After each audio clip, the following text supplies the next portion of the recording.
கர்த்தருக்கு ஸ்தோத்திரம். இன்றைய வசனம் யோவான் 8:12. நான் உலகத்திற்கு ஒளியாயிருக்கிறேன். என்னை பின்பற்றுகிறவன் இருளிலே நடவாமல் ஜீவ ஒளியை அடைந்திருப்பான். யோவான் 8:12. நான் உலகத்திற்கு ஒளியாயிருக்கிறேன். என்னை பின்பற்றுகிறவன் இருளிலே நடவாமல் ஜீவ ஒளியை அடைந்திருப்பான். இந்த வசனம் ரொம்ப அழகாக சொல்லுது. யாரை குறித்து ஒளின்னு சொல்லுது அப்படின்னா ஏசப்பாவை. ஆமேன். ஏசப்பா தான் நம்மளோட ஒளி. விசுவாசிக்குங்களா? இந்த உலகத்துக்கே அவர் தான் ஒளி.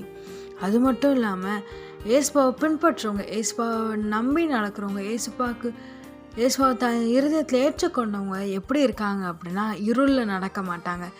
ஜீவ ஒளியை பெற்றுக்கொண்டு ஜீவ ஒளியில் நடக்கிற பிள்ளைகளாக இருக்காங்க. ஆமேன். நீங்கள் இன்னும் இருளில் மாட்டிகிட்டு இருக்கீங்களா? பாவம் என்ற இருள், பலவீனம் என்ற இருள், சாபம், இந்த மாதிரி பிரச்சனை என்ற இருளெல்லாம் மாட்டிகிட்டு இருக்கீங்களா? இப்போ ஏசப்பா சொல்கிறார், நான் உலகத்துக்கு ஒளியாக இருக்கிறேன். நான் உலகத்துக்கு வந்தது உன் இருள்லேருந்து உன்னை மீட்டு கொண்டு, உன் பாவத்துலேருந்து உன்னை மீட்டு கொண்டு நித்திய ஜீவனுக்கு கொண்டு சேர்க்க தான் வந்தேன். இப்போவும் உனக்கு நான் ஒளியாக இருக்கிறேன், என்னை ஏற்றுக்கொள்ளுன்னு சொல்கிறார். ஆமேன். உங்களை பார்த்து தான் சொல்கிறார், சோர்ந்து போயிட்டீங்களா? அவ்வளோதான், இது என்னை விட்டு போகாது, முடிஞ்சிடுச்சு அப்படின்னு நினைக்கிறீங்களே? ஏசப்பா சொல்கிறாரு, நான் இருக்கிறேன், உன்னோடு இருக்கிறேன், உனக்கு ஒளியாக இருக்கிறேன், உன் இருள் எல்லாவற்றும் நீக்கி உன்னை ஆசீர்வதித்து உன்னை சாட்சியாக நிறுத்துவேன்னு சொல்கிறாரு. உனக்கு ஜீவ ஒளியை தந்து உன்னையும் ஆசீர்வதிப்பேன்னு சொல்கிறாரு. விசுவாசிக்கிறீங்களா? சோர்ந்து போகாதீங்க.